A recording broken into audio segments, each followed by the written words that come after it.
السلام علیکم عزیز طلباء و طالبات، میں ہوں شعبان جولان شعبان اور آپ دیکھ رہے ہیں میرا یوٹیوب اور فیس بک چینل۔ افسانوی نثر پرچہ کے موضوع ناول امراؤ جان ادا کی کردار نگاری کے حوالے سے آج ہم بات کرنے والے ہیں، کیونکہ اس سے قبل ہم اس کا قصہ اور اس کے حوالے سے جو باقی 3-4 سوالات آ سکتے ہیں وہ ہم نے کر لیے ہیں، اور آخر میں جو ہے وہ اس کی کردار نگاری کے حوالے سے جو ہے ہم بات کرنے والے ہیں۔ لیکن اس سے قبل اگر آپ میرے چینل پر نئے ہیں تو سب سے پہلے میرے چینل کو سبسکرائب کر لیجئے اور گھنٹی کے بٹن کو بھی دبا دیجئے تاکہ میری آنے والی ویڈیو سب سے پہلے آپ تک پہنچ سکے۔ تو ناول امراؤ جان ادا کی کردار نگاری پر بات کرتے ہیں کہ فنی لحاظ سے ناول امراؤ جان ادا میں بہت سارے کردار موجود ہیں۔ ناول کا مطالعہ کرتے ہوئے یہ احساس ہونے لگتا ہے کہ قدم قدم پر نئے کردار رونما ہوتے ہیں۔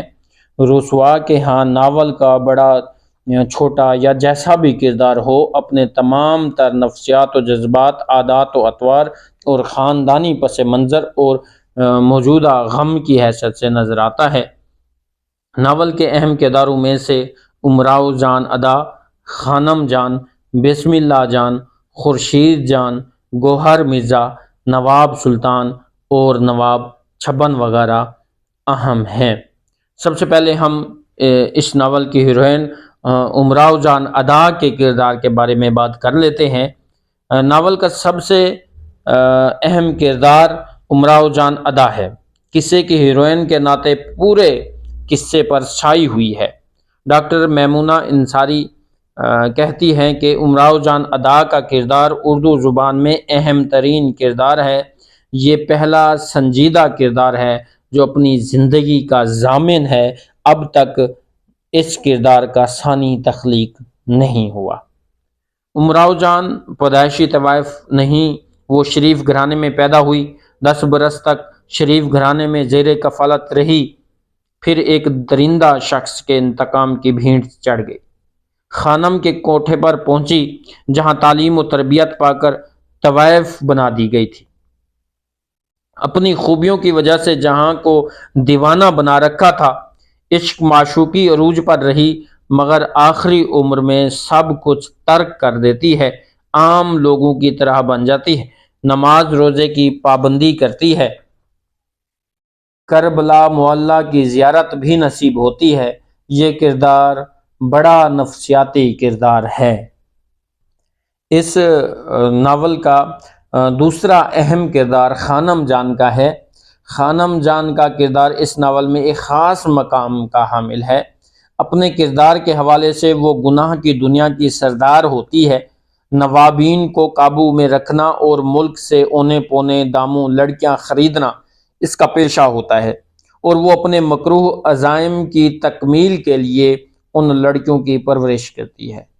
جوان ہو جانے پر وہ ان کے آبرو کی دکان لگا کر اپنا کاروبار چمکاتی ہے۔ اس کردار میں تضاد بھی پایا جاتا ہے۔ ایک طرف تو گنہونے دھندے کرواتی ہے تو دوسری طرف مولوی صاحب کا انتظام کر کے قرآن بھی پڑھواتی ہے۔ خانم مکمل طوائف ہے، پیسے کے لیے کچھ بھی کر سکتی ہے، یہاں تک کہ اپنی بیٹی کی پرورش بھی ویسی ہی لڑکیوں کے ساتھ کرتی ہے جن کی آبرو کی وہ دکان چلاتی ہے۔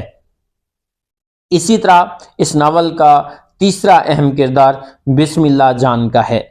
یہ خانم جان کی بیٹی ہے، اس لیے اسے ہم خاندانی طوائف کہہ سکتے ہیں یا طوائفہ کہہ سکتے ہیں۔ دوسری بچیوں کے مقابلے میں اس پر اپنی ماں کا بہت سایہ ہوتا ہے، اس لیے دوسری بچیوں کے مقابلے میں یہ کامیاب ترین طوائف ہوتی ہے۔ یہ رنگ کی بھی گوری ہوتی ہے اور ماں کے سائے کی وجہ سے دوسری لڑکیوں سے بہتر اور کامیاب ترین طوائف ہے۔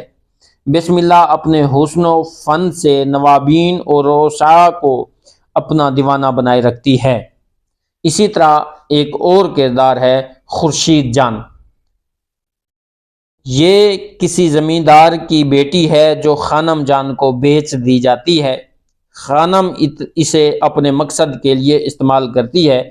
اس کردار میں بھی کچھ تضاد ہے۔ کبھی ناچ گانے کی ماہر ہوتی ہے تو کبھی شریف زادی کا روپ اختیار کر لیتی ہے۔ چونکہ اس کی رگوں میں شریف خاندان کا خون ہے، اس لیے اس پیشے کو دل سے قبول نہیں کرتی۔ اسی طرح اب اس کے جو ہے وہ مردانہ کرداروں میں گوہر مرزا جو ہے وہ اہم کردار ہے۔ گوہر مرزا ایک ڈومنی کا بیٹا ہوتا ہے۔ اس کی عادات و اطوار، حرکات و سکنات، نشست و برخاست اور گفتگو سے اس کے خاندان کا ثبوت ملتا ہے۔ یہ وہ کردار ہے جس کا کوئی ضمیر نہیں، پرلے درجے کا شرارتی، بیکار اور بے غیرت قسم کا کردار اگر کوئی ہے تو وہ گوہر مرزا ہے۔ خانم کے کوٹھے پر پرورش پائی، لڑکیوں کی کاٹیاں کرنا اور چوٹیوں کو آپس میں باندھنا اور موقع ملتے ہی اپنا الو سیدھا کرنا معمول ہوتا ہے۔ اسی طرح مردانہ کردار میں نواب سلطان کا کردار بھی اہم کردار ہے۔ نواب سلطان کے کردار میں خاندانی وجاہت اور شرافت کا عنصر پایا جاتا ہے۔ ٹھیک ہے، وہ چھپتے چھپاتے اندھیرے میں امراؤ جان ادا سے ملنے آتا ہے، لیکن اسے اس کا احساس بھی ہے۔ نواب سلطان کے کردار میں ہمیں ایسا کردار نظر آتا ہے جو دوسروں پر اپنی شرافت اور نیک نامی ثابت تو کرتا ہے مگر اتنا شریف انسان نہیں۔ طوائف کے کوٹھے پر جانا اس کی شان کا عیب ہے۔ نواب سلطان چاہے جتنا بھی شریف انسان بنے، اس کی ذات میں کچھ کجی ضرور موجود ہے۔ اسی طرح اس ناول کے مردانہ کرداروں میں جو آخری اہم کردار ہے نواب چھبن، مصنف نے نواب چھبن کو جیسے بسم اللہ جان کے لیے پیدا کیا ہو۔ بسم اللہ کے عشق میں ایسے دیوانہ وار پھنسا ہوا ہے کہ اپنی منگیتر، اپنے بڑے چچا کی بیٹی کو بھی ٹھکرانے پہ تلا ہوا ہے۔ لیکن یہ بھی نواب چھبن کا ضمیر اور غیرت کسی قدر زندہ ہے۔ خانم جان کی تان لان کے بعد پانی میں ڈوب مرنے کی ٹھان لیتا ہے مگر زندہ بچ جاتا ہے، پھر وہاں کبھی واپس لوٹ کر نہیں ہوتا جاتا۔ تو عزیز طلباء و طالبات، اسی طرح ناول امراؤ جان ادا کی کردار نگاری مردانہ اور زنانہ دونوں پر ہم نے بات کر لی ہے۔